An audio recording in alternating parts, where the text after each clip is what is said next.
We are live. What's up, Jared? How are you, my friend? I'm doing well, brother. How are you? Doing good, doing good. It's a Friday. And I'm excited. I'm going to preface this for everybody that's tuning in live. Jared was the inspiration for me actually deciding just to go live with this podcast and not wait as long. And it had to do a lot with his message and really the connection you and I have had over the last couple of years, or last year, I guess, not even a couple of It years. seems like And it's been a couple of years. yeah, it does feel like a couple of years, right? And so I think we'll talk a little bit about that when we start. But yeah, those that are watching, I know we are live streaming on a bunch of channels. I will see your comments when you pop up into chat. So I have that up here. So I'll see that. I'll be able to pull that in. But we are recording. This will end up being episode 5 on the Press the Damn Button podcast. But it'll be the third interview. So beyond excited. So I'll just do like 5 seconds of silence, and then we'll kick this thing off. All right. Welcome back to another episode of Press the Damn Button. My name is Brian Fanzo, founder of iSocial Fans, and we have a good one for you guys today. We're talking to a natural-born philanthropist, a strategist, an identity architect, but also someone who has really opened my eyes in ways that I can't even say thankful enough. I can tell you, I made the comment to my girlfriend the other day that Jared has been the most influential person on my life and my view on life in the last year without even hesitation. And we actually met each other outside of a social media conference in the hallway, as random gets. So before I intro Jared and bring him in, give a shout out to our sponsor who is powering the live stream version of this show, Restream.io. So Restream is powering the live stream. We are broadcasting on all of the different channels across social media, and Restream allows you to broadcast up to 30 different channels. The cool thing is we're actually using the live studio to record this episode. So I sent Jared a link. He's able to pop in via his browser, and we're able to rock and roll. No third party, no other pieces. I'm able to add graphics and bring some things in. So I do see some of our live people tuning in. Mike Ganino, Mike is the previous episode of the show. So if you guys didn't listen to episode 4, make sure you go back and check out Mike's interview there on episode 4. And I teased out this one a little bit in that episode. And so Jared's consulted with organizations and movements such as the American Indian Movement, Keep a Child Alive, One Campaign, Human Rights Watch, Freedom House. I've done some work recently with NASA. And the more you look into Jared, the more you're amazed at the background, the unique, not only unique approach to different collaborations, but massive use cases. I'm going to give you guys a link at the end. It'll be in the show notes as well for his resources. That's off his podcast landing page. I've probably shared that out 30 times in the last 2 weeks. Just great resources in all kinds of ways. So Jared, I kind of teased it up. I'm excited to have you on. I was on your podcast I guess it was 7 months ago or 8 months ago. I don't know how long ago. Yeah. Time seems to have stopped. But thanks for jumping in the show. When you intro yourself, when someone asks you what you do or who you are, what you're about, what is your go-to? How do you bring yourself in? It depends on the audience, but typically I'm coming in as a strategist, and that covers a lot of ground. But identity architect, as you mentioned, has been my thing for a long time. Having started out, boots on the ground, hardcore activist, and then moving into the marketing and branding world, understanding the connections between why humans do what we do and all that. I ultimately just got into realizing that with each project that I was working on as an activist, it needed an identity that was captivating and compelling enough to get people to break out of whatever status quo they were upholding. So it's all just kind of come down to that. And I think, well, if we want to understand something, we need to understand its identity. What is it about? Why is it here? What's and if it's a human, then what is it committed to cause? What are you committed to cause? So that's, I'm a creative problem solver for a lot of my clients, and a strategist, always sort of looking at, let's see, if we make this move and this move and this move, then it might get us this, and this will get us closer to the goal. So I'm typically doing that, and then just looking at how do we create an identity that's going to be captivating and compelling.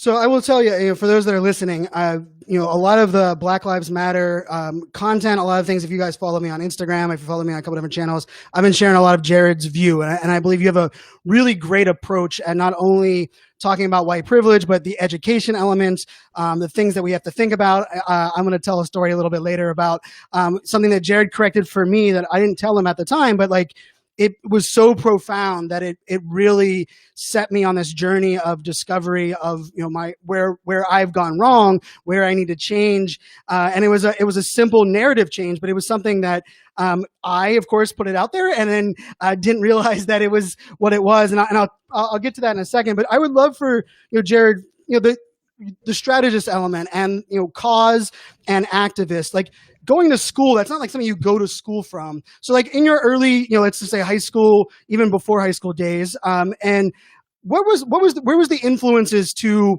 take a stand, to have a voice? Like, where would you say that like origin comes from? Your commitment to not letting silence be compliance, but also taking different paths to achieve different goals across humanity.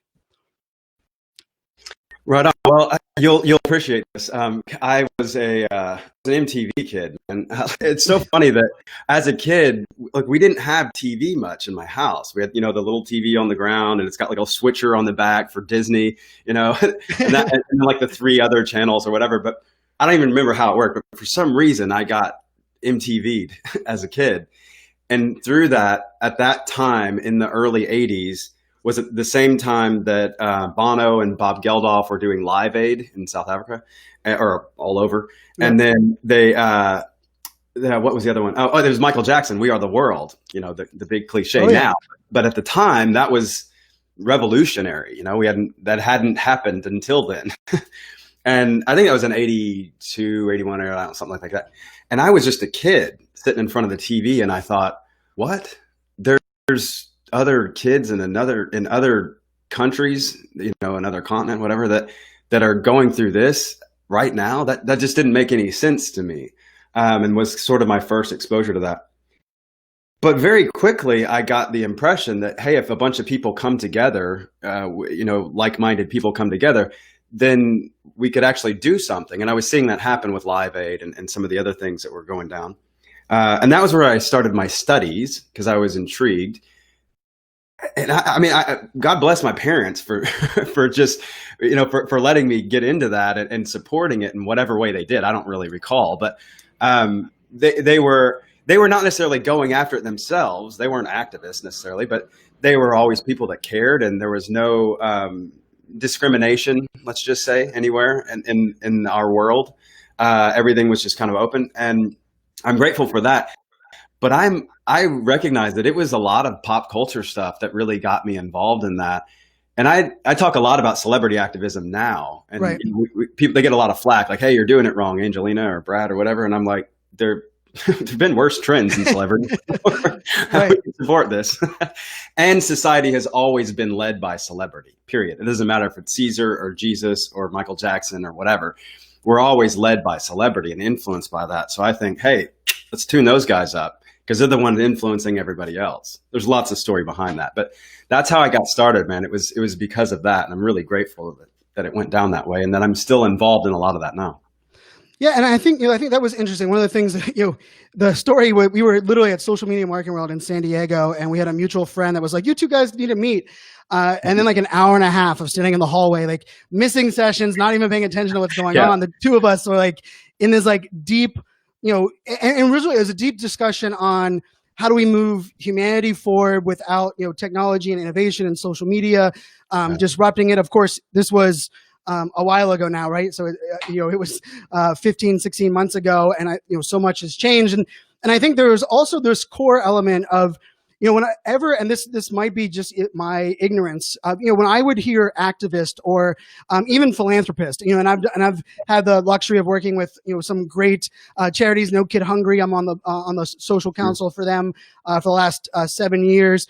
But whenever like our discussion, so much of our discussion was very much this, sharing your view, but also kind of having this like back and forth dialogue, which is why I love your podcast. It's very conversational, but it also leads us down this path. And you consider yourself, a human rights activist with a focus on racial and gender equality for 25 years. Now, for 25 years, having that as a focus, and of course, what we're going through now is, the frustration is no doubt the fact that it's 25 years and we're still fighting a lot of the same battles that you were probably, initially, having conversations on. And some of the, we're going to talk a little bit some of the shifts that we're seeing now, but I'm curious that early, as you started looking at, racial and gender equality and, you're a dad as well. And like, where did you kind of see the first places that, let's take it from a positive spin. Like, where was the first place that you saw, hey, by me taking a stand, I can make a difference? Like, what gave you that initial kind of like, because I think that's for a lot of people that are out there, when I say press the damn button, the magic happens like when you see how easy it is to start doing something. But then the real magic happens when you're able to accomplish something, either small or big. Do you remember like that first accomplishment that kind of kick-started your journey in this path? I do. I'm from Nashville, and I was living in Nashville. I guess I was just finishing high school at the time, and I had done a couple MLK marches and things like that, and that was cool. Or just been involved in them. But then what happened is I went to Virginia, just a little Harrisonburg, Virginia, a little town there where James Madison University is. Yeah, that's not too far from where I'm at right now. Nice, yeah.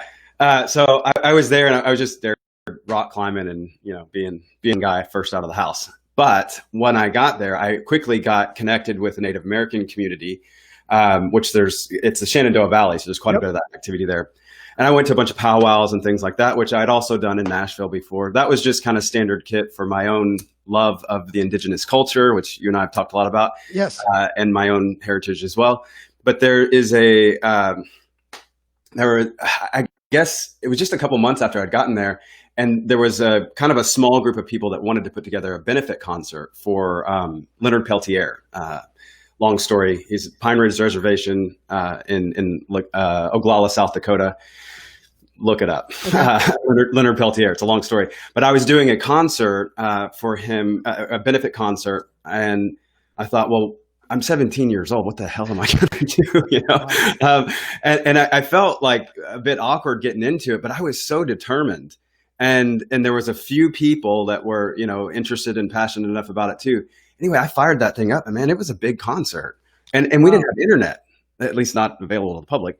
So back then there was no internet, there was no nothing. I was, putting bulletins out, and it was really amazing what happened. And I thought, oh my God, I just raised all this attention, all this awareness and money that we raised for the cause, not to mention the kind of community aspect that happened out of it as well.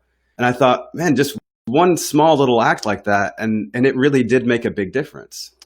Yeah, and at 17 too, right? That's it's profound, like that you're able to tap into that and see that. And I see some of the live questions. People are asking some questions around where your optimism for the future. We're going to get to a couple of those pieces too. And and I think when you and I talked a while ago, like one of the things that was really profound was that I've always believed that the world is full of great people doing great things. We just don't do a great job of celebrating that. We haven't used a lot of our powers to amplify those great voices. And that piece of the things that we connected on early on. But I also I grew up I grew up across from the ocean. White guy going to a school right off the beach. Got to surf before school. I grew up very much in this bubble, military-ish bubble in Virginia Beach. But there was also, like, for me, there was a lot of what a lot of people felt with COVID in a weird way was like, wow, that's what's happening to them over there. I can't believe it's not happening to us, right? And the fact that early on you were able to kind of tap into that and really understand like the power of community and solidarity and bringing those things together, I think is pretty magical. But I also believe that a lot of the small things that you've seen over these years can also lead to a frustration of not something bigger, right? And not what is the overall impact. And I think this also comes into like when we think about bigger or global impact. You contributed recently to the development and launch of the International Human Space Program, and you've been working with some stuff with NASA. So like when we look at this like total impact, right? Like there's a beauty in not only this idea that where you can impact, but talk a little bit about how before we kind of talk about where we're at today, like how did you look at like strategist, philanthropist, activist in working with these brands that you've worked with, working with these causes, but also kind of connecting it back to things like what you're doing with the space program and NASA? Good question. Yeah, there's an interesting trail of things there, and in my mind, it's all so congruent and symbiotic. But I recognize that looking at it from the outside is complex. So I, as an activist, and really, from 15, 16 years old on up until I was about 28, 29. I was involved with tons of activist initiatives in the United States. I did a lot of work in Katrina right after the hurricane. That was an experience. And I had done a lot of work on domestic violence issues and women's rights issues, and certainly always the indigenous stuff along the way, Right. and racial reconciliation. What I realized along the way is that, and I'll fast forward a little bit, I guess. When I was in Rwanda and Kenya, in the East Africa area, I was there for a decade, between Rwanda 5 years and Kenya 5 years. I really had I had a couple of run-ins. I had all kinds of crazy stuff that happened. First of all, I was a political activist there in many ways, and because of that, had some political issues I had to sort through. But ultimately, what happened was I had this shift in my mind, and I said, "Wait a minute! The issues that I'm working on right now, for instance, if it's the economic inequality or gender inequality or human trafficking, the things that I was doing, combating that, all of these things I could realize were symptoms actually of a way that people think. So if I say, okay, we have a human trafficking problem, there's a tactical part of it. There's like something happening that we can do a sting operation and stop that particular system in that place, which I was involved with a lot of those. And I thought, and at the time I thought, well, I can pat myself on the back. That was a good thing to do. And it was, and it has stopped an acute situation, but it did not stop the problem of human trafficking, obviously. Nor did it even affect it that much. We just kept hitting what was out on the tentacles instead. So I thought, well, I want to make sure that, like, what if we could change the program, change the system entirely, so that it wasn't just continually going out to fix the symptom, but rather we were, I was doing something to affect the way people see the world. So that was when I got into more of the identity stuff. I got more into the elements of just trying to change the way people see the world. That's where I got into the discussion of the overview effect, and all kinds of other stuff that I was doing to change the way people think. Yeah, and so that's how I got into this discussion about Ubuntu. I am who I am because of who we all are, and it's this discussion about how we interact as humans, and when we look at the overview effect, which is this sort of, it's this thing that happened when astronauts look back at the Earth and they say, "Oh my God, there's no borders, there's no delineation between people, there's no division at all. We're all Earthlings." And I started adopting that language because of my love of space and brought that into the mix. But ultimately, what ended up happening is I just said, look, I'm going to dedicate myself to influencing the way people see the world. Hey, speak real quick. Yeah, this is Brian. Yep, can you hear me? Yeah, it's not. Oh, hold on. Is it not? Oh, yeah, it's good. You're right. It's Doesn't sound like it's on your mic. Yeah. Now it is. Now is it? Now you got me? Now I got you. Yeah. All right. Now you sound like a podcaster. Yeah, that's a good thing, right? Let's make sure we got that right. Yeah. Oh, actually, that makes me think I need to make sure mine's on too.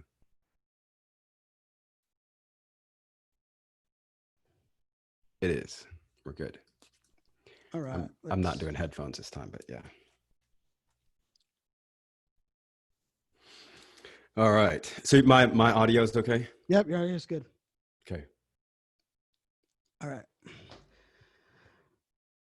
All right, Jared. So, we're rolling with the punches here on Press the Damn Button. And, as both of us being dads and kind of like, as you've kind of told your background on some of the things that have impacted your life, how has, like your role as a dad impacted your, not only the things that matter to you, but also maybe even the way that you approach, some of the topics or some of the things that are, in your life, or maybe it doesn't impact it at all.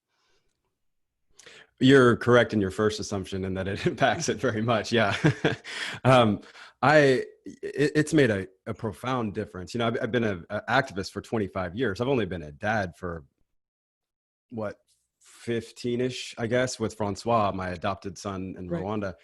And somebody asked me a while back, probably on an interview, what was it, what was one of the most pivotal experiences of your life that kind of, pushed you further into what you're doing now, and so on and so on. And I thought about it. And the first thing I thought of, and I still hold to that today, is when I brought Francois into my life, which was a bit of an interesting scenario, but he's a street kid. I was living in Rwanda. He was selling peanuts at my office. I like peanuts. That's how it started. Now I have a kid. But I just kept saying yes. And there's a story behind that, but ultimately what happened was, I was single. It was just me and some other dude, friend of mine, Sam. We were hanging out in Rwanda together. And we were kind of like my two dads to Francois. And, and so we were hanging out. It's before I was married and all that. I didn't even know Ilea at that point. But I remember a pretty pivotal moment then. I just had this moment where I was like, oh my God, there's another human watching me. There's another human that's seeing everything that I do, not just what I write in my beautiful little articles, not what I just put out on the mic, but like to see my everyday life. By the way, I was still drinking at the time. Right. I've been clean in October, it'll be 13 years. So I've had a good stretch now, but yeah, congrats. Thanks. And obviously Francois was pivotal in that decision too. I remember I was traveling around at the time to raise money for projects in Kigali and in Rwanda. And I don't know, I just had a moment where I was like, oh my God, this kid's watching me.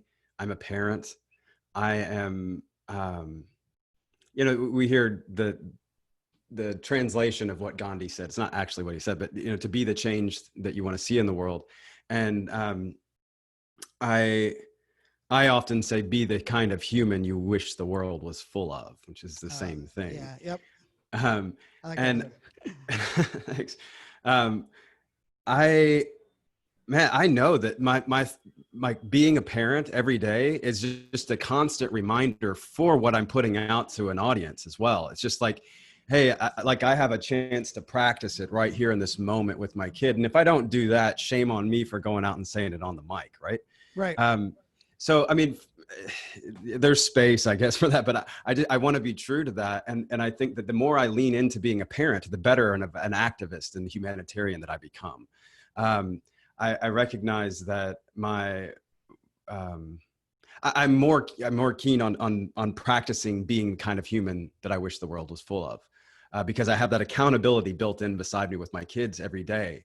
And I know always that that's the thing I care about most, those kids. And ultimately, I also know that my greatest contribution to the world is hopefully those kids choosing to be little vessels of love. And that's an addition of love to this universe that I've contributed to. I'm a part of it anyway. So yeah. And I tell myself that every time I have 3 daughters, and my partner, she has one as well. And I sometimes like with 3 and I'm outnumbered 3 to 1, and when it's just me. And so I always tell myself, like, this is my opportunity to have 3 people spreading the power and joy and, impact. When you're like, man, why did I have 3 there? What's this outnumbered piece? But, like in your background, like there's a couple of things there that you said, right? Like you've been sober for, a number of years, but also like kind of like your experience in Rwanda. And I think part of the, as I started off this episode, you've inspired me in many ways. And like I said, you were the reason I really wanted to have this podcast, because, the way we connected was, a hallway and a conference, right? And it led to an immediate Zoom call that we could have talked for 4 hours. And then, I was consuming your content.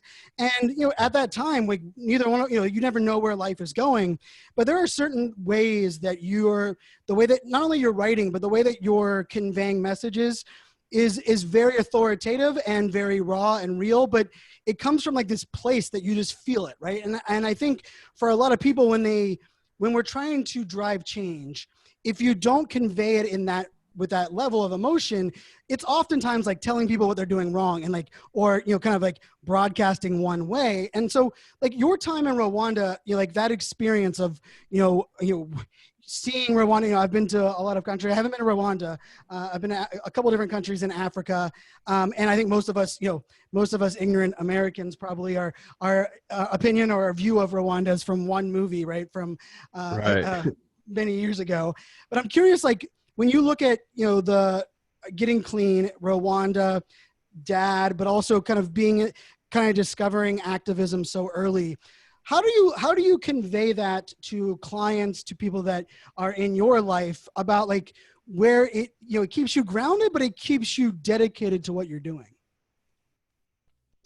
Yeah, I mean, at this point in my life, as a consultant, I put a lot of stuff out there to say who I am and what I'm about, right? And I'm very vocal about that. And at this point in the game, when someone hires me or whatever, they've got a pretty good understanding of what they're getting into. And they know that I'm going to toe a certain kind of line. And that's been true everywhere that I am. And with all the space agencies and things that I work with now, I'm the one that's constantly bringing that discussion back in of inclusivity, of, how, for instance, like with the space stuff, we always talk about our future in space and what that looks like. And I'm like, that's just our future. It's our future. We just happen to be going to space. But what we're talking about is the future of humanity, and the future of humanity and the future of us in space depends on who we resolve to be on Earth today. Man, I love it's that. just the same stuff played out there. So really what I get to do in this realm that I've created here with my consulting is to be a futurist and to also say, like, this is the future I hope we have. And if we're going to do that, we have to address the way we see the world, because I think we talked about this a little bit on the first part of this podcast, but I saw that the things I was working on in Rwanda, in Kenya, in Congo, and Uganda, all over the place, even in the States before that, because I was an activist for 12, 15 years before I went to Africa. And that was working on domestic violence issues and racial issues and racial equality and so on. And I just realized that so much of it was symptoms. It was symptoms that I was fighting. I was on the streets fighting this. If you're on the streets, you're fighting the symptoms, period. Right. If your boots on the ground, you're fighting the symptoms. And we need that. We definitely need that. There's I have these 3 P's of philanthropy, the people, politics, and perspective. And the people is that Mother Teresa, like, I'm here to help and soothe the pain. The pain is there. I'm here to help. Right. The pain's there. Mother Teresa wasn't stopping any systemic issues. She wasn't curing any issues or problems or whatever. She was just simply soothing the pain. Which is a role. She was kind of being Jesus, to someone. Or giving something to believe in, aligning that, like that person that was connecting at that level, right? And I love that you're taking these 3 Ps, because for the audience too, this is part of, like, if we look at a lot of the movements, a lot of things that we're coming in right now, and people that feel like they're not sure what to do or where their voice is set. And, I've been very, very vocal on the idea that I was, naive to believe that my silence was actually helping, versus learning the fact that my silence was actually really aligning to compliance more so than anything else, and being active in what you're doing. But I think the 3 Ps is also breaking down the idea that there are different roles and different ways that people play a role in this, right? So that first one is people, and you kind of talked about Mother Teresa. What's the next 2 there? I love that you pointed that out about the role too, because the reason I started writing it is because I was talking to a group of activists, and I said, you need to know your role. Let me break it down. Yep. It started off differently, but it ended up as 3 Ps. So there's people, and that's soothing the pain, being Mother Teresa, doing that. Then there is politics. Now, let's be clear about what politics is. Politics comes from the word politicos, which essentially, let's not just translate, but interpret. The interpretation of what that means, to extrapolate from there, is that it is the way that we organize ourselves as a society. So that's important to me, right? You say politics, people think one thing. I'm like, well, I'm just talking about the way we organize ourselves. So politics is the middle one. Politics is the one that says, I'm going to change the system. We need systemic change. We need institutional change. We need all these kind of things. So that's the kind of people that are in the politics bucket. They're working on changing the systems. That's a lot of what we see now, like out in the public, the most is people trying to change the systems. Okay. Changing the way we do business, changing the way we do politics, policy, things like that. The third one is perspective. Now, perspective, that's the philosopher. And honestly, that's kind of where I've landed lately, is to say, let's change the way people think. Right. Because if I'm orchestrating or involved in some facet, a sting operation for, anti-trafficking in some East African country, let's just say, if I were doing that, and when I was doing that, ultimately what I remembered was thinking, wait a minute, the only reason I'm here staked out doing this weird thing is because someone believes that trading another human is okay for money. That someone viewed another human as a commodity, and they desensitize themselves to some degree, I guess, and sort of normalize that kind of situation. So this is what I do. I trade humans. Right. So I thought, what if I could change the way people see other humans? It was where I started. And just in general, what if we change the way people see? How do we do that? How do we get into the program, like of this, we're little computers, right? So how do I get into the program and just change the operating system so that person doesn't think it's a good idea to sell humans, for instance, just to simplify it. Right. So we have that people, soothing the pain, politics, changing the system, and perspective, which is changing the way we see, such that the system is easier to change at that point. And there are a few people suffering. You can work your way back down the line. Now, I also want to be clear, that's not a hierarchy. All three of those are absolutely needed just as much as the other. Which I love, anyone that's seen my keynote, I walk through a very similar approach to and I always talked about it in change as a whole. We can align it with technology, can align it with whatever. And for me, that was a big piece of it, right? Knowing not only your role, but knowing the fact that these things all have to work in conjunction to move forward. There's some synergy, and there's also this, and I hate the word balance because balance isn't the right way to look at it, but there's also the idea harmony. of harmony.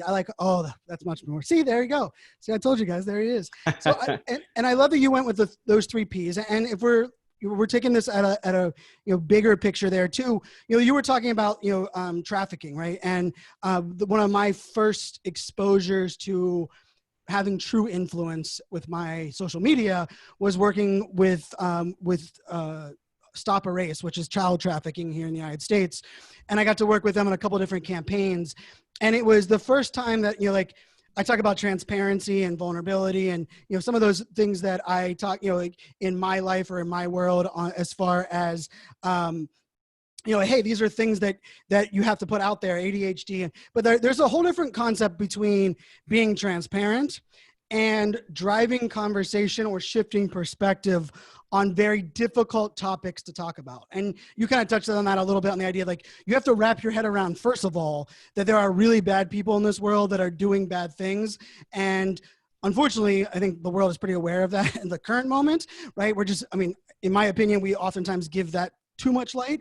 But in this concept, it's the idea that recognizing that, but then you have to figure out, okay, how do I take that? And then how do I get people to start having those difficult conversations? And then even the step further, how do I make it to where I'm not so polarizing that it's pushing those away that need to hear it, but at the same time, I have to be polarizing enough to make a difference. And you said something earlier that I thought was so important. I wanted to bring it back to that because you said you're pretty good at toting the line. Now, I think something that you and I have aligned very closely is that we're opinionated, we're strong. We're, I think we're unique in that way a lot, especially now, and being like, we stand up for a lot of things that we believe in, and but there's also like, I work for the government, you work for, with NASA, like there's an idea of like knowing where things fit and where things go. But there's also, and this is how I put it, and I would love to hear how you kind of frame it, is like, there's some things that I've kind of aligned and said, these are my non-negotiables, right? Like these things are things that like I'm willing to lose clients, go to bat, do whatever I need to do in those pieces. And so I'm curious, when you look at this whole idea, right, having difficult conversations and kind of still being the translator of that perspective while also being able to tote the line when you know you need to, how have you, like, was that a maturing process for you? Because for me, the hardest part was I started being bullish on some topics and it would force me out of the conversation. And I realized that you can't change the game unless you're part of the game.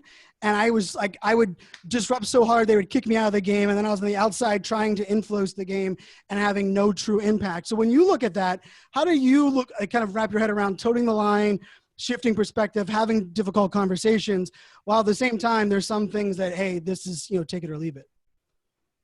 All very good questions. Yeah. I mean, and I'm a strategist, not just for my own life, but Right. that's what I get paid to do. So I have to think 10 steps down the road. I have to play chess and think, wait, if I do this, this is the most likely outcome. If that happens, it's going to cause this chain reaction. So I'm constantly calculating that stuff. And I'm typically pretty calculated in what I say, if it's an article or if I'm on the mic or whatever. Yes. And that comes also just from practice. Like I know if I have to say something a certain way, I will sit here with Evernote up in front of me and my notes in front of me and, yell at my own screen for 15 minutes before I get on a call, before I do something, because I'm practicing. It's training, it's boot camp, man. And like yourself, I know like we care enough to do that, to practice, to show up that way, because people are listening.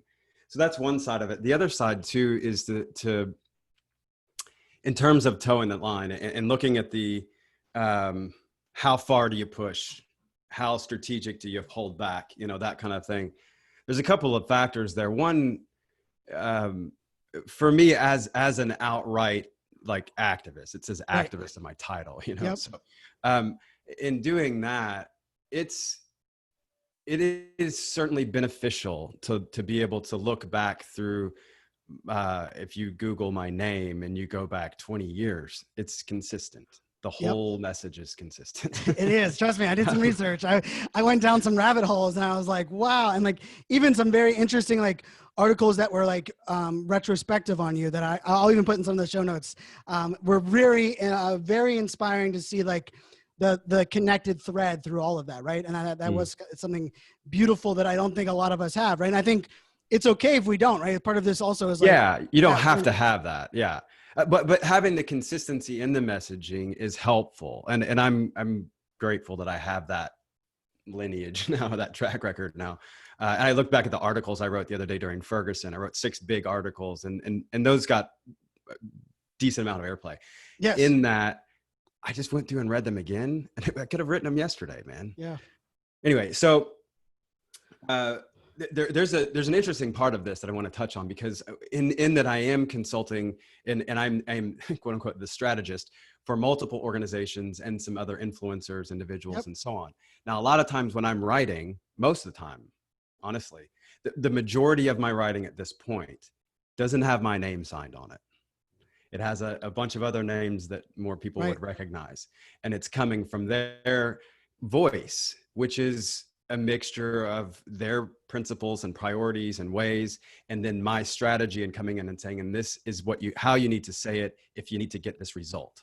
So it's a mixture of us, and then we create kind of this collective voice, but it has a name signed at the end of it. Now, I have a lot of respect and honor for that. What it means is that instead of me signing off saying Jared Angaza said this, I get to sign off as someone else and knowing that this person believes in what I said. This person has worked their way to make billions of dollars to run an organization, so that then I can come in and consult and they can say, yes, we stand by this. So I've extended my platform because, one, I didn't have to have my name on everything. if my real mission is to influence people and to inspire them to choose love over anything that may stand against it, then I have to be willing to be flexible in my tactics. And that means maybe saying, hey, I'm going to write this as someone else that has a big platform of influence, to an organization or to an audience that would probably never listen to my tattooed hippie looking self. So that's power. And I have to really, really be respectful of that. If I step out of line in that, I lose my seat. Yep. I also lose the trust of that audience and that person that I'm working for. Now, you are so rooted in your beliefs for the cause that you're willing to do whatever for the cause, right? Like that is a core component of this, right? Like, and I think that's so powerful. And I think it's such a lesson in business and in, and it's also like, the funny thing is the flip side of that is the reason that I was so fresh. Like when you and I were connecting, I was like, how did I not know about you earlier? How do I not, like, my entire community? And part of it's because, I probably had known of your writing and your message through other vehicles, right? And I think there is something there that, that is ultimately beautiful. There's also something in the idea of like where that all fits in, like you aligning the right thing. And I think I love how you said, and this is what I always say, like, no one brand, no one experience, no one campaign is ever worth losing the trust that I have with my audience, right? Like, I don't care what the brand is. I don't care like if they want me to do something that, that might blur that line, that risk, I don't care how much money is kind of at that game. And you used a word earlier that I liked. You said calculated, right? And sometimes when someone hears calculated, and you're calculating the words you use, calculated in how you approach things, calculated on when you put your name versus someone else's name. If someone looks at that and says, wow, you're being very, you're almost being business-like in your message of love, doesn't that feel inauthentic? How would you reply to that? How would you kind of take that? Yeah, there's a fine line there between what is perceived as manipulative versus calculated versus, if you want to be more conscious about it, intentional. Yes. I'm very intentional with what I say and how I say it and where and when, and timing is important, all those things. Yeah, so man, this is an interesting one. I've never talked about this on the air, but I will do it with you, brother. All right. That's what I like to hear. See, that's what we got for you. I've studied, the art of war extensively, yes. and Sun Tzu as human, and then on through other extrapolations from that particular study of how do humans operate, how do we handle conflict more appropriately. I'll just say some of my interpretations of Sun Tzu. Yeah. But ultimately, my interpretation of the art of war, after reading about 400 times, is that if you've gone to war, you've lost already. If I have a disagreement with you, for instance, I'm inclined to come to you and listen, to give you a platform to say what you need to say. I'm inclined to come back to you and reflect that and say, this is what I heard from you. There's some dialogue back and forth that are strategic that I've studied and how to do this as well, but to reflect back to you, to help you feel understood. We know that the greatest gift often that we can give people is for them to feel understood, right? Yes. So I want to give you that gift if you're my enemy first, because then we can have a real conversation. And then ultimately what I want to recognize is your values. What is it that you value the most right now? When I recognize that, then I have the opportunity to align what I'm trying to get to happen with your values and to find a path of harmony for that. And ultimately, my greatest win is for you to say, you know what, I'm going to do this, and it's what I wanted. And you tell me that, and you do it, and I say, wow, thanks. It's like the most beautiful. It's like it's the greatest feeling there is, right? It's that idea of leading, educating, connecting, relating, and letting someone get to the place that you knew you wanted them to get, but do it on their own path. Because not only is that rewarding for them, it's also rewarding for us, but there's a beauty for where that goes beyond that, right? When someone gets to that themselves. And I think this is in our social media world. And I think even on your podcast, and for those that are listening, you definitely have to check out so it's No Etic, right? Yeah. No edit. Yeah. So last time I said, I was like, I can't remember if it was correct, but I'll have the link in the bio. It'll be near the top there. We talked, the humanity of social media was the topic. And I actually think the retrospect, I listened to it last week. We could have recorded that yesterday, man. We could have. Oh my goodness. And like, there are parts in there where we're not talking Black Lives Matter. We're not talking coronavirus. We're not talking George Floyd. We're not talking Pride Month, but we're yet talking all of those things in that entire piece of it. And I think one of them that we talked about that was really enlightening for me, and I remember I got off the episode and I talked to Jennifer and I was just like, oh my God, like we're aligned in this belief. But this is I think the most so important in this moment where we're at right now is this idea of like, we are more we have a divider in chief in office in our country, and we have our own, like the division pieces of it is very it's very unnerving in many circumstances, right? In the division. And I was actually talking, and Jennifer and I were talking last night, and she said, why are people so, whatever, I don't remember what the exact topic was. And I was like, well, here's the thing. I was like, our division is so strong at the moment in polarizing and choosing sides, and we're all of a sudden turning a mask into a political piece of, hey, do we want to protect other people? But we're not going to go that space of it. But part of it came to me was like, okay, it's one thing to acknowledge that we're divided. It's one thing to acknowledge that we need to change. It's another thing also, and this is something that you really helped me see through your writing, also through the conversations you and I have had. It's also an understanding of the words that you use are so important.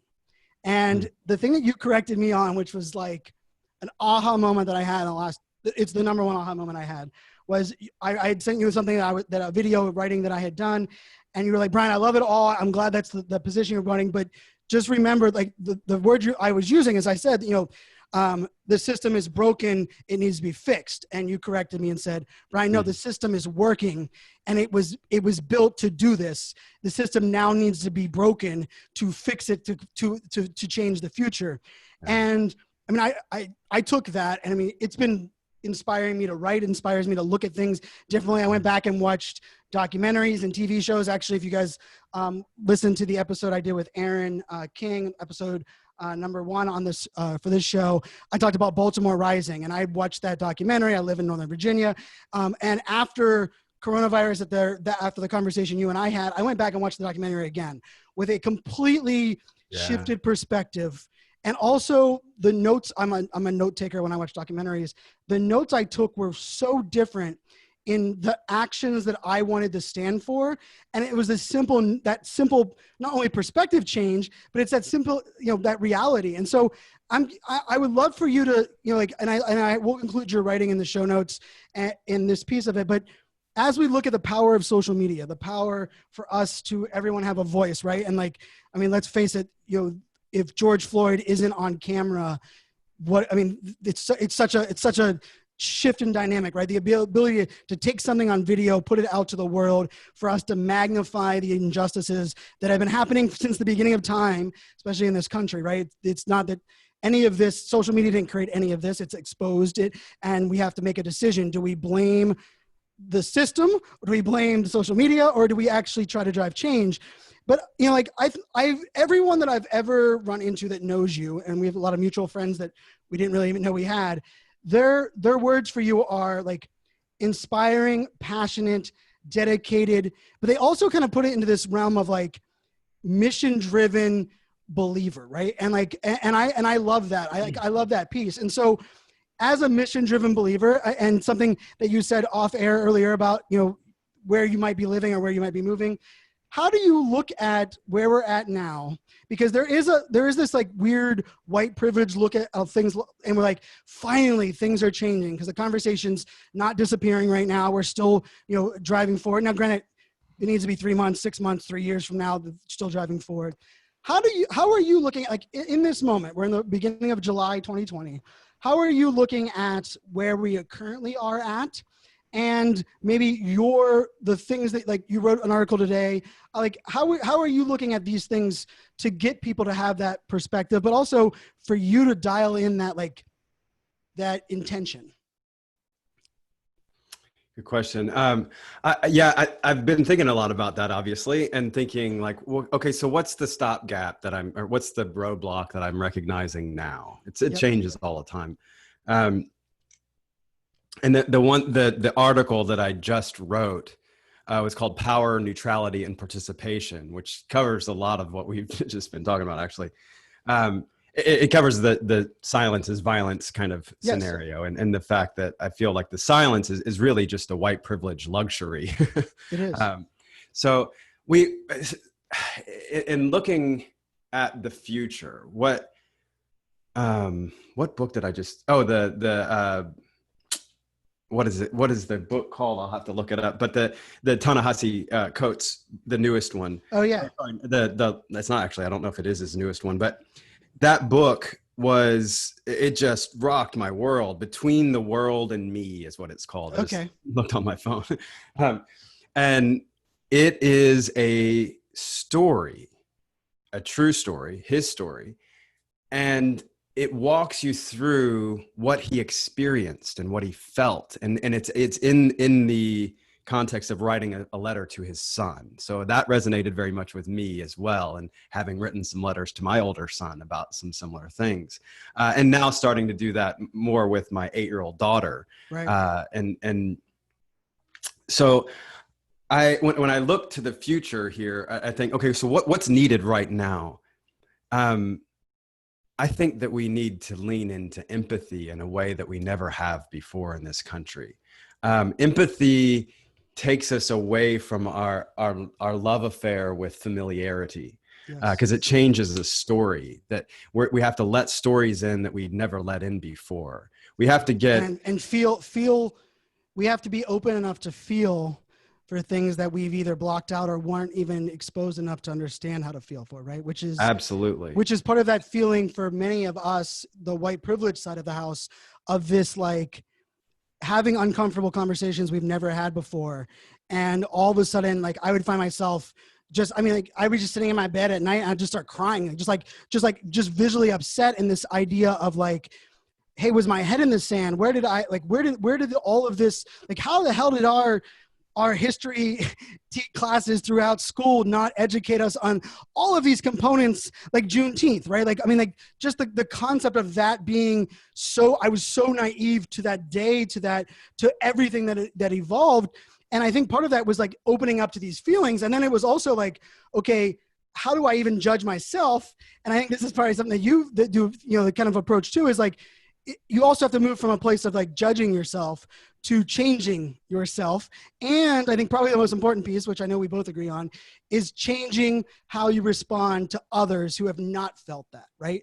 And that to me has been, it has been, we can use the term like, don't just be against racism, be anti-racist.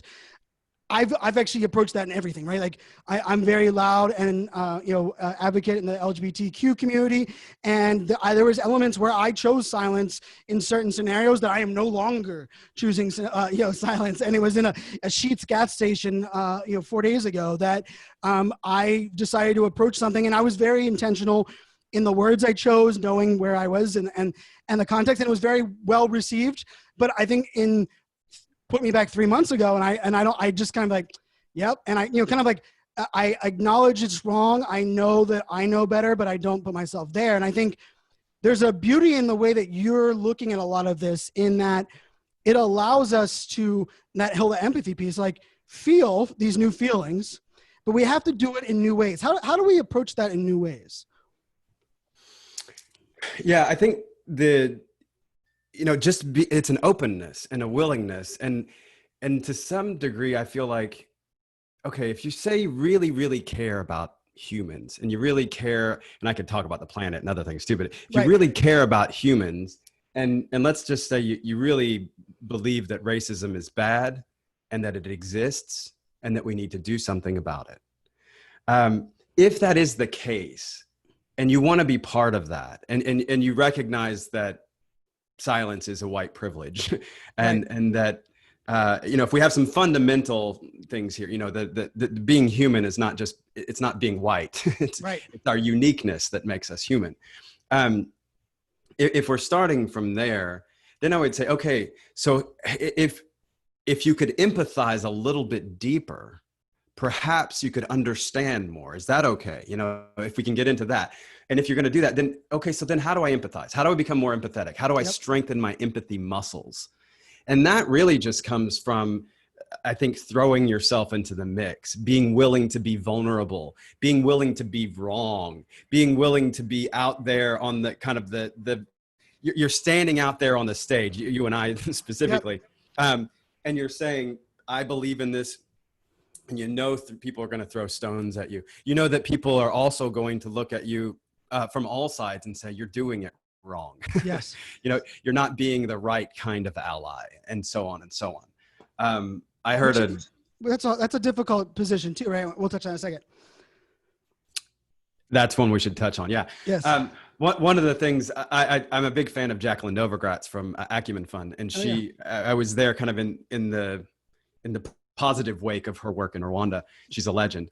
And she said on Krista Tippett's On Being the other day, she said, look, I hope that future generations look back at us and they say, look how hard they tried, not look how blind they were. And I think that's important because it's not look how perfect it was. It's look how hard they tried. And I think we have to really try. And so for instance, the other day, it's like I was trying to get a friend, a close from childhood, 20 some 30 years, whatever, friend, to just watch a friggin' movie, man. to watch 13th, I think is what it was. And then the second such a good one. Oh man, 13th was amazing. It's like all the studies that I've done my whole life, but we didn't have Netflix and the internet and social media back when I was doing that stuff. And now I have a little tool. I can like say, well, I had to study for 15 years, but here's 13th. You can get most of it right here. So great, do that. That's a blessing. You know, that's an evolution in a good way. So if someone would watch like When They See Us, a film like that really, that's an exercise of empathy. Yep. It's to say, I'm going to allow myself, rather than getting all my news from social media and whatever, I'm going to actually take 2 hours and go into a world that happened for real, that I'm oblivious to. Yep. You know, and I'm going to go through that and allow myself to feel the feels, to feel what this other person or people in that case have gone through. And the conversations like between the father and the son, the black father and black son saying, look, I know that what you're saying is right and true and good, but things in this country don't work that way. And just to see his pain and the things that he had to go through. Like, if you can allow yourself. As a dad, the conversations that I didn't know that people that I love have to have, that I never even approached, or the thought process never crossed my mind, because I would never have had to have that conversation with my kids, because my kids are white, and you know that exposure is so different. I want to push back a little bit on something, because I got pushback. I got a lot of private messages from people, you know, giving me like that weird white privilege advice of like, be careful how bold and strong you are with your opinions. Like, we're all we're all on the same side. And I'm no longer okay with someone like coming at me at that piece, because it's like, hey, you know who I stand for, you know our thing. But a couple of the conversations, and this is where I mean, if you go into Netflix and you hit the Black Lives Matter category, I walked the entire category. Like every single, there's not one there's like, I mean, I watch more documentaries than you would, like, and even ones that I had already watched, I wanted to watch with a new perspective. But I wanted to touch on this, is that I had a couple of people come back and like, Brian, you're doing, you know, silence is violence, and you're telling me that me taking the time to be educated about my stance means that I'm adding to the violence.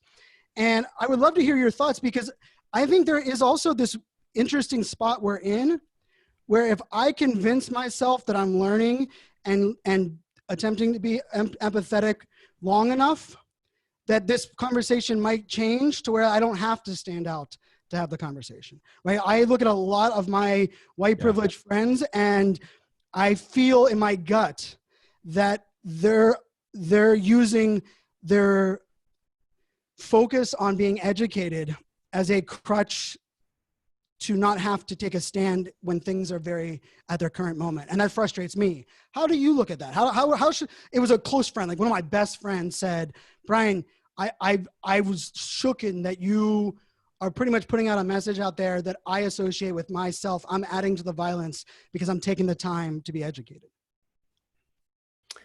All right, let's take that one. I look at it like this, man, and I'm of the mindset, I think you're probably very similar in this regard, that everything is training, right? Yes. And even like from a physical perspective, I'm a very physical guy. I'm going to go run in the 80-degree sun in San Diego after you and I get off the mic. And I like that. I can look at everything as training. So if I go to the grocery store, I'm going to have all the bags, heavy as I can get it, going out to the car, up the steps if I can. If I'm in a building, I go up the steps or down the steps, not the escalator or elevator, and so on. So I see it all as training.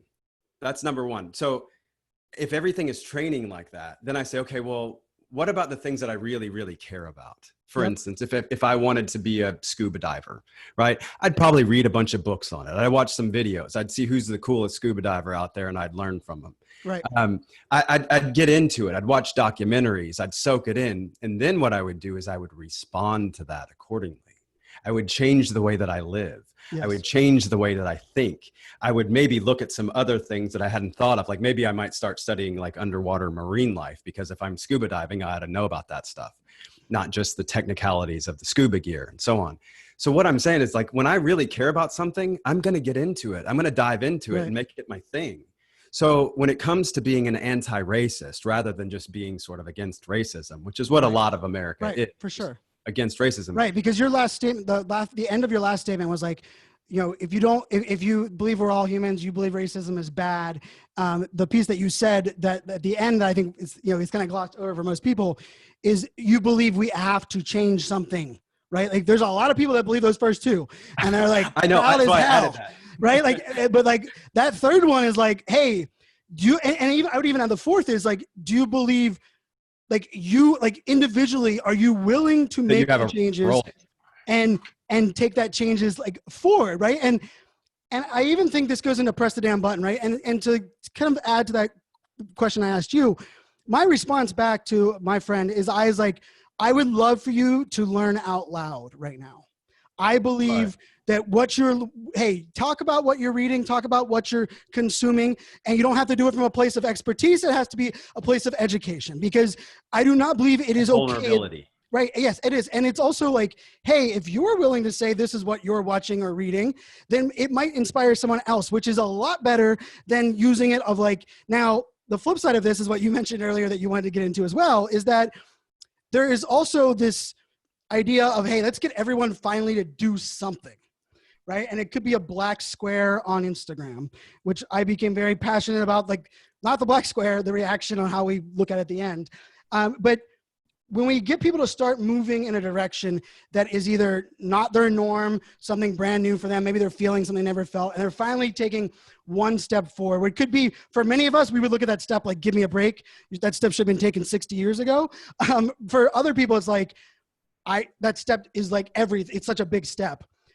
We also have a tendency to shut people down because they're not doing it the right way or the way that we want them to believe. And I get very, very emotional with that, because I would prefer, rather than us telling people what, like shutting people down who are doing it wrong, right? The black tile, for those that don't know, was like on one of the days, it was actually a musician, two people that were fans of a band said, hey, you guys shouldn't put out your album this Tuesday. You should put out a black tile instead, in solidarity. And all of a sudden it kind of caught a wave of a whole bunch of white privilege being like, wait a second, I can post a black square to show that I'm in solidarity. And then the Black Lives Movement group was like, hold on a second. If you're using our hashtag with these black squares, you're now clouding our feeds with all of this stuff that has no value, right? And so, which is completely understandable. But there was this like weird, that morning, I remember like waking up at 7 a.m., there was this weird spot of like, tell everybody to delete it, tell everybody that they did this wrong. Like, I can't believe why would they do that, right? And then for me, like my first reaction was like, no, we have to look at it and say, hey, everyone, remove the hashtag from your post. And then like, let's educate, like, I'm glad that you found, like, I mean, I had people coming to me and saying like their mom or dad, who they always looked at as, growing up in a way that, like that maybe their parents had slaves or whatever it may be, we're emailing them saying, can you show me how I can put a black square on my Instagram account? Right. Like, which is like, if you think about it, it's like that is a start, right? It's not good enough. It's not like the right thing, but like, how do you look at that? How do we help promote people to do the right thing, even if they start by doing it the wrong way? Very relevant. There's a few angles of that, and I want to let me break it down a little bit. On one side, and I'll take the real controversial risk on my side, and just saying, look, as an anti-racist, and I'm somewhat speaking from the that side of the Black Lives movement, and saying, or Black Lives Matter movement, to say that my stance in that, first of all, and having been in this, battle for so long, and I see someone come up and sort of fumble the ball. Fair enough. Right. It happens. I think, okay, well, I can look at that person and say, look, you're doing it wrong. You don't belong here. If I'm saying you don't belong here, I'm just as racist as anyone else. This whole thing about, I just changed our wording at one of the space organizations. Instead of saying, I formed a diversity or a council there. Actually, so I can say that this is Space for Humanity, the one the main one that I'm with, and we did a statement of solidarity. I'll send you the link to that, because that's one that kind of encapsulates my feelings on all of this. In that statement, there's a side of this where we have to be able to say, look, I either see the people that are trying, let's just say the allies that are trying, as a threat or a resource. Just simplify it to that. Like if I'm also let's just say if I'm a white person that just says that racism is out there and it should probably go away, but I don't really believe I have a role in it or whatever. And then I've seen people like that start to say, well, Black Lives Matter did this thing. They yelled at people that put up black tiles and used the wrong hashtag. That was mean. Or they're talking about defunding the police. That sounds mean. I'm just putting my, middle-class white hat on. Yep. And to say that, oh, so that sounds mean. And I think, well, how does a few hundred years of slavery sound to you? Does that sound mean? Yes. What about that dad having to talk to his kid, black father talking to black son, especially, about how to navigate the police? What about those situations? Let's remember that as we go into this, and maybe give a little bit of grace for how these things are received and so on. I think that we, or let's just say, allies over here, and primarily white or white passing allies over here. And let's just say the Black Lives Matter anti-racist movement over here. We have to be able to, first of all, everybody has to be included in being an anti-racist. Right. Period. It's the only way it'll work ever. And that message goes to all sides. For sure. Everyone needs to be on team anti-racist, period. Yep. So Black Lives Matter, and on that side, we have the responsibility of welcoming people in and of training and redirecting when necessary, rather than condemning and belittling and so on, because we don't want people to come up here and say, I'm ready to fight with you. And then you say you're doing it wrong and they go home. That's mismanagement of resources. Right, for sure. And I got into this discussion earlier with somebody on Instagram the other day, and he had just read Ibram Kendi's How to Be an Anti-Racist on my recommendation. Right. Talked a little bit about it. He came back saying some things about Black Lives Matter and like, oh, they shouldn't be doing it this way and this way. And I'm like, that's fine. You're a white dude. I'd caution you on saying that on social media. However, I'd also then challenge you and say, look, are they in the way of racism, of anti-racism, or are they, in my opinion, the most valuable resource out there? Right.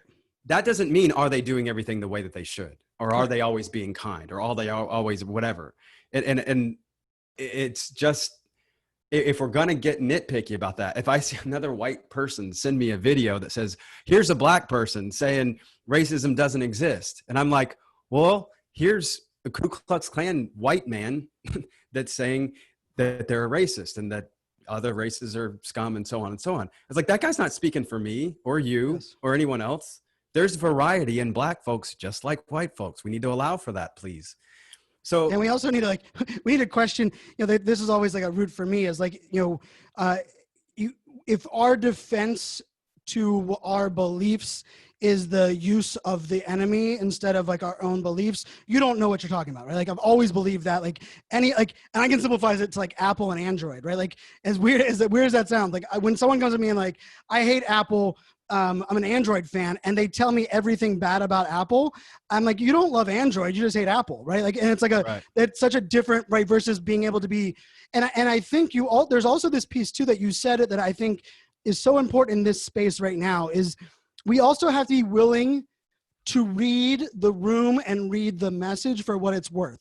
We have two guests upcoming on this show, Crystal Washington and Africa Miranda, two of my really good friends. And both of them posted on social media within the last couple months of like, in some version of, please don't have me on your podcast or video talking about racism like that. Like, I'm not saying yes to any of those, right? And of course, they're both coming on this show. And to me, when I approached both of them to be on the podcast, I understood where they were coming from for that message. But I had multiple friends in the podcast community. How the hell did you get her to say yes? Like, did you not see her post, right? And I think that's there's a little bit of the ignorance of the white, of like the where is that coming from, right? It's hey, did you not see this? Hey, I need you to be my one black friend. Like, I'm not racist. I have a black friend that knows my name, or, like that whole piece of it, right? And I think we have to put ourselves in check. And like, one of the things for me was like, I was having some tough days and I wanted to disconnect a little bit from a lot of this, what was going on. And I laid in bed and I was like, man, Brian, it's tough. You've had like 4 tough days, like having difficult conversations and feeling like you're alienating people. My friends have had 39 years of that are black, that I was like, how the F can I be like woe is me, I need a break. Like, is this thing going to go away eventually? Cause it's a burden. Like, how the hell can we even like put ourselves there if we're truly empathetic, right? If we're truly feeling that, right? And like Adrian Porter, who's the vice president of marketing over at Patron, wrote a really powerful article. I think I shared it with you, from a dad's perspective, right? And he wrote these pieces, and I sat down with my daughters, and I have 10, 9, and 6, and we were having the conversation. And one of the things I thought was really interesting, like this whole conversation of like, if you don't see color, you don't see people, right? And if you watch kids interact in a place of human, right? Like it's not even the fact that they're not seeing color. It's the fact that they're looking at this all human and being equal. But there is an underlying piece, and I think you've helped me a lot. I love your Instagram stories, your Instagram TV. I'll put that out there too for those that, I'm a video, like just the way that you kind of get on the mic and kind of just spit it real is much appreciated. You also approach things very much into this idea of like, hey, if you are an ally and you want to make a difference, and you are, you have to be vulnerable, you have to be willing to maybe say the wrong thing, get slapped. And when you get slapped, you have to be able to continue, right? And there are lines. Would you take a couple of years to help deconstruct, a couple Correct. of slaps to help deconstruct years of racism? Like, would you do that? Is what we're asking allies. Correct. It's like, and you know what? If it's a little difficult and you stumble along the way and you have to be vulnerable and you have to look like a donkey every now and then, would you do it? Yes. Would you be willing to do that? Right. And that's probably would you be willing to press the damn button over and over again? Yep. Knowing that you are going to be learning out loud and we're going to figure this out, and you have to literally unlearn some things and you have to feel things that you were never felt before or exposed before or willing to feel. But then you also have to come to a realization in many cases of things, people, experiences you've had in life that were just wrong, right? Like, and even like, so for me, like the trans community has been one that I've been just spending a lot of time recently in like this whole like, hey, I'm gonna approach things differently. And I watched Pose. If anyone hasn't watched the TV show Pose on FX, it's on Netflix right now. It's simply amazing. It's just it's transgender actors and actresses. They're all playing their actual roles, so it's not straight people playing role, and it's just a great show. And there's a couple of documentaries around that piece of it.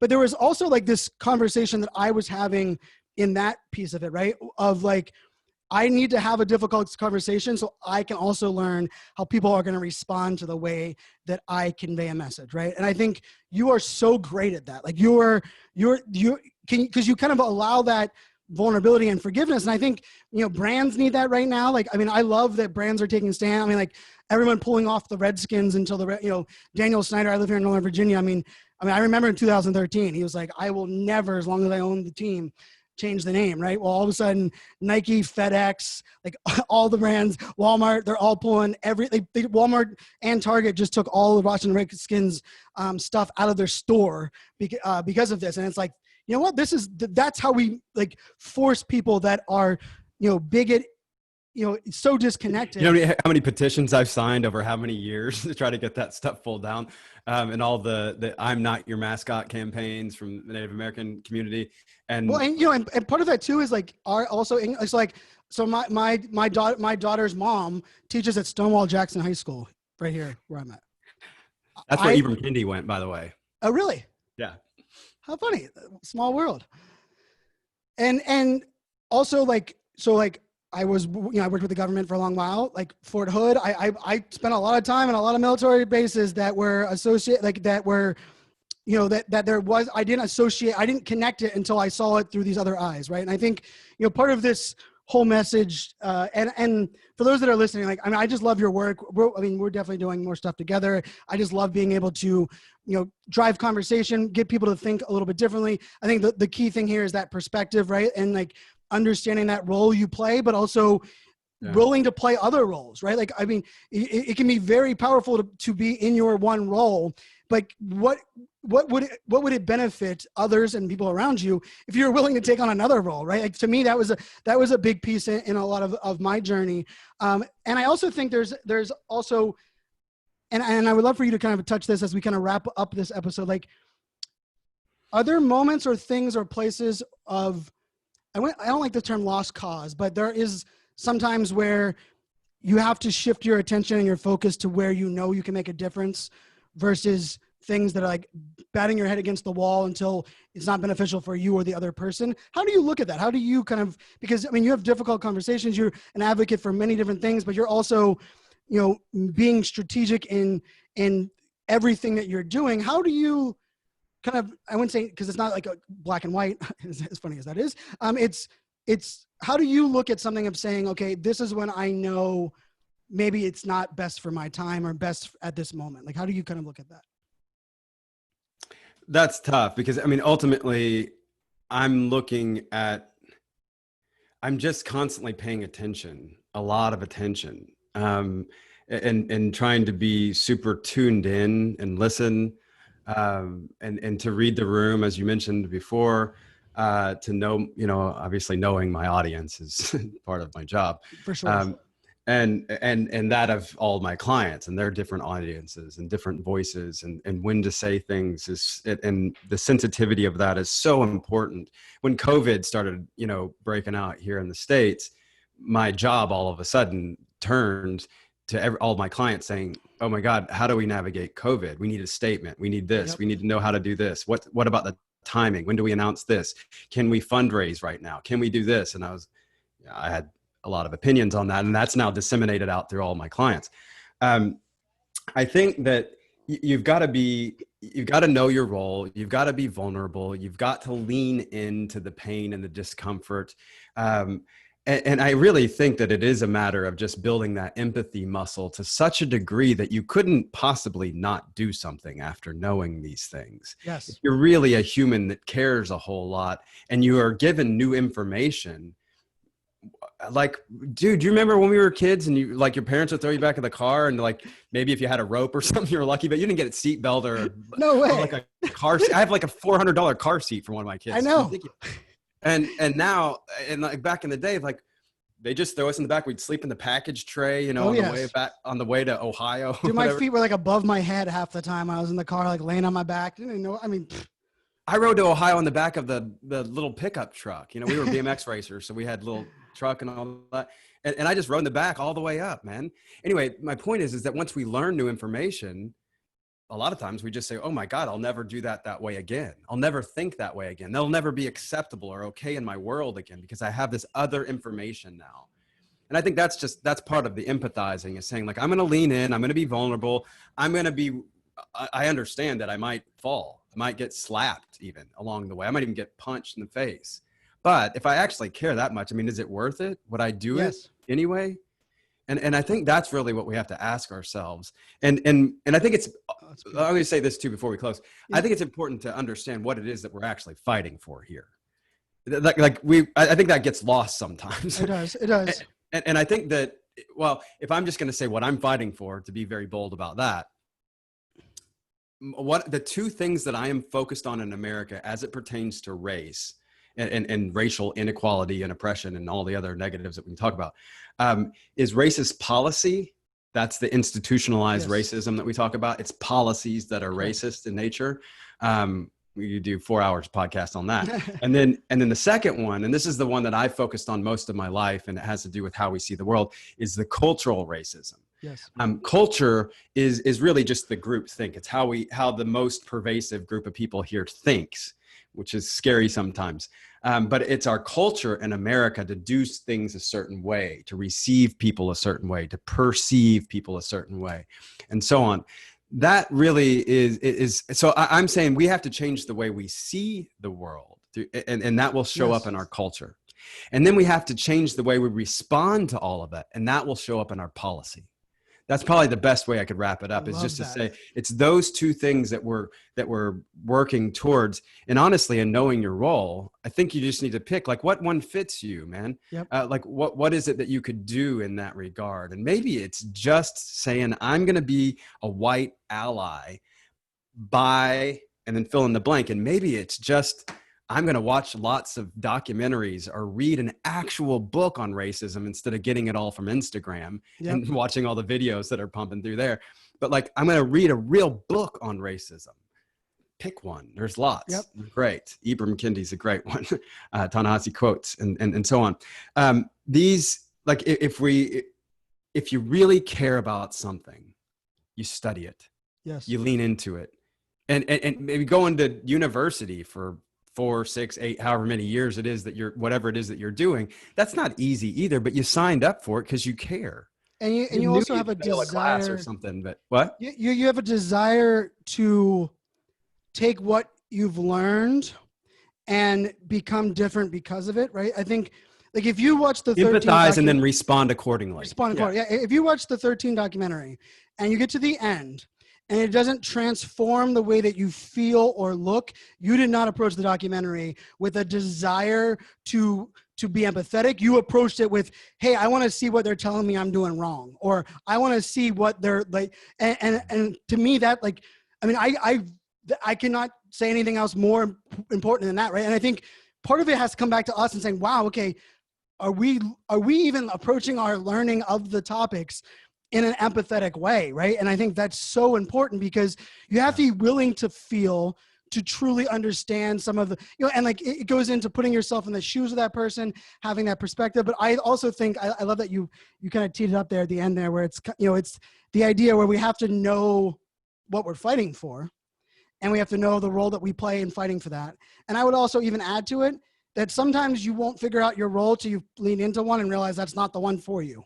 Right? Like there is something kind of beautiful in being like, whoa, like I'm not really good at playing that role, but because I know I'm not good there, it's allowed me to learn something else. And Jared, my friend, you are one of my favorite humans that somehow we ran into each other in a hallway in a conference center. I mean, in San Diego Convention Center. Thank you to, just the fact that we were connected. And, this won't be, like, I love the conversation. And for those that are listening, right, a lot of this with Press the Damn Button is like, the action is the key here, right? It's the actions that we're willing to take, the actions that and it comes down to transparency, vulnerability, authenticity, believing in what you believe in, taking a stand, making a difference. And like my core value of always is like, I want to help empower great people to do great things, but we can't do that until we treat people equally. We have solidarity and we bring everyone to this equal ground. And I don't care. I will, as soon as someone says all lives matter,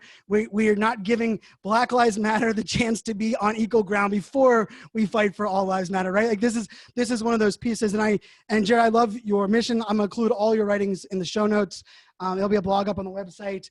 For those that are, shout out to the sponsor of the show, Restream.io, who powers our live stream broadcasts. If you guys go to brianfanzo.com/restream, I have a brand new landing page up there with a video of my 5 reasons why I like the tool. I'm using the tool. Also, just some of the things that break down around that and the podcast.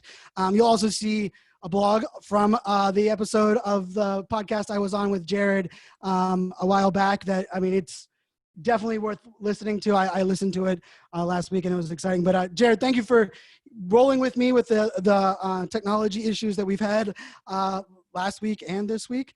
And I look forward to the next time we can continue this conversation and push this forward. And you're an inspiration, my friend. I truly do appreciate you. Hey, brother, I'm grateful to have a chance to be on the show. I'm also, take this moment to say, grateful for you using your platform the way that you do. And what we talked about on my podcast. And I've seen you since then be completely consistent in what you took on, before then and even in that moment. And I'm grateful for that, because that is what being an ally to humans is about. It's about saying, I'm going to use my platform to be vulnerable, to go out there and be willing to make some mistakes, to be willing to fumble the ball every now and then and say, yeah, that's just part of it. That's how we do this. That's how we do this. So I appreciate you having the sand to go out and do what you're doing. Thank you. Thank you, my friend.